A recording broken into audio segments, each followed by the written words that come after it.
guys, what's up? It's Artfinity here, and I'm back with another drawing video, and there's actually a lot of news and a lot of updates that are going to go into this one. I'm pretty sure you can tell just on the drawing half of it. Holy crud, this thing is involved, like, you know, you can tell just by looking at it. But yeah, I wanted to draw Weiss. It was actually requested again since I've still been taking a couple of fan art requests from people. I might redo the set of Ruby characters now that I'm kind of, you know, getting a handle on the painterly style. And it's actually interesting with the workflow on this one because I went ahead and I sketched everything out with the pose, but I didn't include the face. So what I've been doing is I've been trying to practice like different methods for doing painterly style. The first attempt I did was just starting with straight blobs and, you know, somehow turning that into a picture, which, I mean, I found I could do, which is, you know, news to me as much as it is to anyone else. But I did find that poses are usually more dynamic and stuff if I actually take the time to, like, make a sketch beforehand. So I figured I'm gonna keep doing the poses and the gestures and stuff, just enough to get a basic idea of what I'm doing. But I actually left the face on the sketch blank. And the reason I did that and then went back and actually painted it in later is just so I could have an expression that more matches what's going on in the actual picture itself. I wanted Weiss to be like, it's still royalty, so like classy, but still being like, yep, someone's about to get stabbed. So it's like a somber but elegant face, if that makes sense. And that's something that's kind of a pain in the butt to figure out in a sketch. So I went ahead and I just went straight up painterly on it. It's a bit of a weird workflow, you know, draw everything except the face and then go in straight to the face with painterly whatever. Yeah, interesting workflow. But I did find that it actually worked because I've been working on a lot of side projects at the time. I know that the speed paints probably haven't been very regular, and there's a reason for that.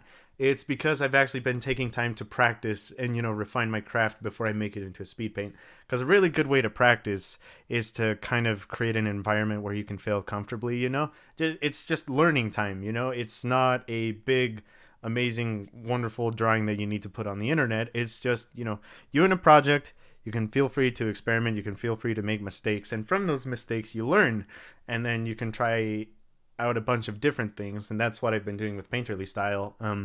Hopefully you noticed that transition, because I've only been doing a serious attempt at the painterly style for like 3 months now. Even in regards to the Neo drawing that I made a little while ago when I was just barely figuring it out, I think that took 13 hours and this one only took 11.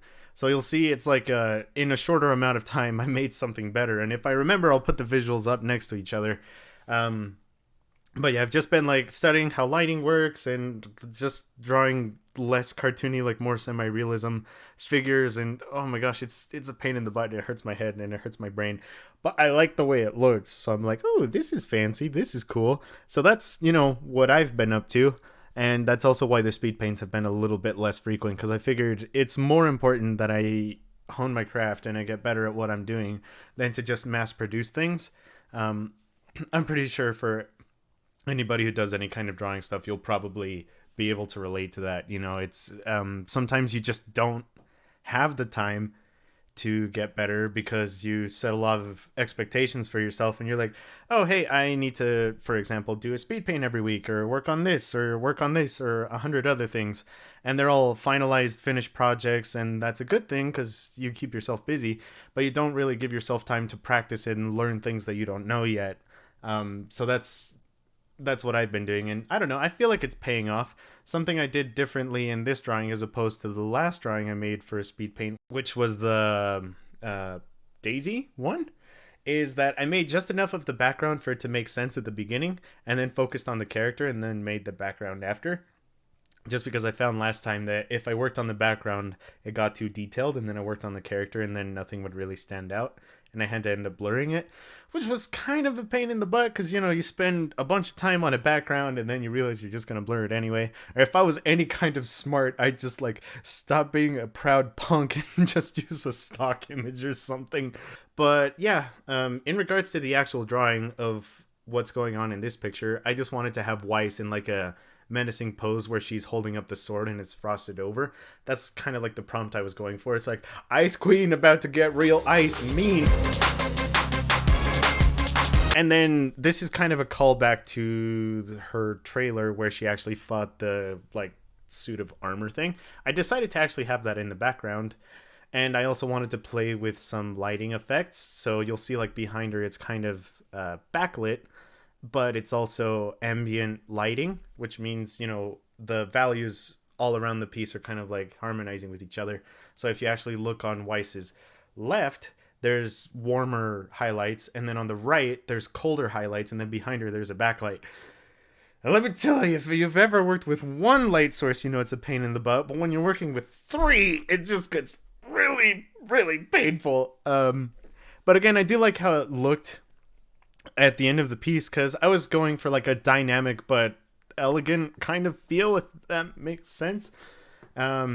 But yeah, I just played around with the coloring and everything, and I did some little things to make the colors stand out more. So for example, the suit of armor, you know, that's in a goldish light, whereas Weiss is like more blue, and then the Frost is just white to have a contrast of everything.